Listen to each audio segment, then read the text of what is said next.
चले आगे बढ़ेंगे और सीधे आपको दिखाएंगे उत्तर प्रदेश के मुख्यमंत्री योगी आदित्यनाथ छठ को लेकर क्या कुछ कह रहे हैं, सुनाते हैं आपको। फूंकने का काम किया था। दुनिया ने भारत की ताकत का एहसास किया। पूरी दुनिया को लगा ये नया भारत है। ये नया भारत किसी का नुकसान नहीं पहुंचाएगा, लेकिन कोई छेड़ेगा तो उसको छोड़ेगा भी नहीं। न झुकेगा, न डिगेगा, न हटेगा, बल्कि अपने राष्ट्र की अस्मिता और अस्तित्व की रक्षा के लिए सब कुछ निछावर करने को तैयार होगा और हर हाल में भारत की एकता और अखंडता को बनाए रखने के लिए जो भी कड़े से कड़े, कठिन से कठिन कदम उठाने की आवश्यकता पड़ेगी उसको उठाने में हिचकेगा नहीं। और यह कदम एक भारत, मजबूत भारत के रूप में प्रधानमंत्री मोदी जी का कदम था। जब कश्मीर में कांग्रेस के समय में संविधान में बाबा साहब भीमराव अंबेडकर के नचाने के बावजूद धारा 370 और 35A जोड़ करके आतंकवाद का गढ़ भारत को बनाने की कुछ चेष्टा 1952 में की गई थी और यह प्रावधान था कि यह अस्थायी प्रावधान होगा, लेकिन कोई भी सरकार हिम्मत नहीं कर पाई। मोदी जी ने हिम्मत दिखाई देश के हित में और धारा 370 समाप्त हुई। आज आप देखते होंगे जिस कश्मीर में पत्थरबाज पहले पत्थर मारते थे, वह कश्मीर आज एक बार फिर से भारत का स्वर्ग बनने की ओर अग्रसर है। आज उस कश्मीर में बड़े बड़े इंफ्रास्ट्रक्चर के कार्य हो रहे हैं, टनल बन रहे हैं, एम्स, IIT, IIM जैसे संस्थान बन रहे हैं। आज उस कश्मीर में लाखों की संख्या में टूरिस्ट फिर से जाना प्रारंभ हुआ है। याद करिए, वह भी दिन हमने कश्मीर के अंदर देखा था जब इस धारा 370 के कारण कश्मीर में व्यापक हिंसा होती थी। कश्मीरी पंडितों को निशाना बनाया जाता था और वहां पर जिसने भी भारत के पक्ष में कोई बोलता था उसका कत्लेआम होता था, सामूहिक नरसंहार होता था। वह कश्मीर, जिस कश्मीर में 1989 और 90 में लाखों की संख्या में कश्मीरी पंडितों को प्लान करने के लिए मजबूर होना पड़ा था, उस कश्मीर को सुरक्षा की गारंटी मोदी जी ने दी और कश्मीर में इसके लिए धारा 370 को समाप्त किया। लेकिन बहनों और भाइयों, जब कश्मीर इस सुखद अनुभूति के माध्यम से राष्ट्रीय एकता और अखंडता के साथ आगे बढ़ने के लिए तेजी के साथ आगे बढ़ रहा है, उन स्थितियों में अभी हाल ही में कांग्रेस और नेशनल कॉन्फ्रेंस की जम्मू कश्मीर की सरकार ने अभी विधानसभा में एक प्रस्ताव पारित कर दिया और ये प्रस्ताव पारित किया है कि कश्मीर में हम फिर से धारा 370 और 35A फिर से लागू करेंगे।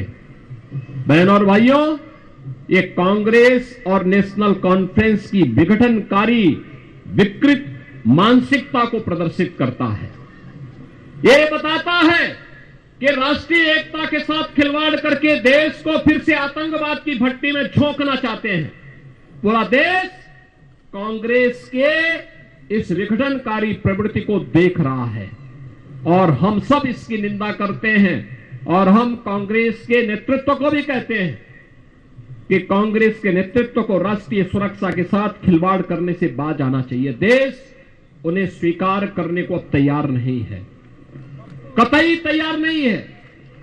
धारा 370 जो समाप्त हो चुका है, जो इतिहास के गर्त में जा चुका है, अब फिर से कश्मीर में कभी लागू नहीं हो सकता। यह आतंकवाद की जड़ है, अराजकता की जड़ है, लाखों कश्मीरी पंडितों के कत्लेआम की जड़ है। यह धारा 370 लाखों निर्दोष नागरिकों के खून से सनी हुई धारा है, जिसने कश्मीर के माध्यम से, जिसने कश्मीर की सुगंध को मजहबी उन्माद के कोड़ में बदलने का काम किया था।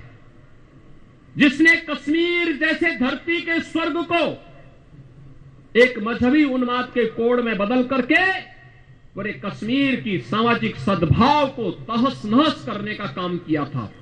ये धारा 370 और 35A कश्मीर के अंदर आतंकवाद का बेयर हाउस बन गया था, जिससे आतंकवाद पनप रहा था, खुराक प्राप्त कर रहा था। लेकिन आज समाप्त करके जब कश्मीर मुख्य धारा के साथ जुड़ करके आगे काम कर रहा है, उन स्थितियों में जम्मू कश्मीर विधानसभा में पारित प्रस्ताव उस विघटन की बू को एक बार फिर से हम सबका ध्यान आकर्षित करता है। इन स्थितियों में हम कांग्रेस नेतृत्व को कहना चाहेंगे कि नेशनल कॉन्फ्रेंस और कांग्रेस मिलकर के जम्मू कश्मीर के अंदर जो कुछ कर रहा है, यह देश उसे कतई स्वीकार नहीं करेगा, किसी भी स्थिति में स्वीकार नहीं करेगा। 140 करोड़ भारतवासी हर हाल में भारत की एकता और अखंडता को मजबूती प्रदान करना चाहते हैं, हर हाल में उसकी एकता और अखंडता के पक्षधर हैं, और जो कोई भी उसके साथ खिलवाड़ करेगा उसको मुंहतोड़ जवाब देने के लिए हर भारतवासी तैयार होगा।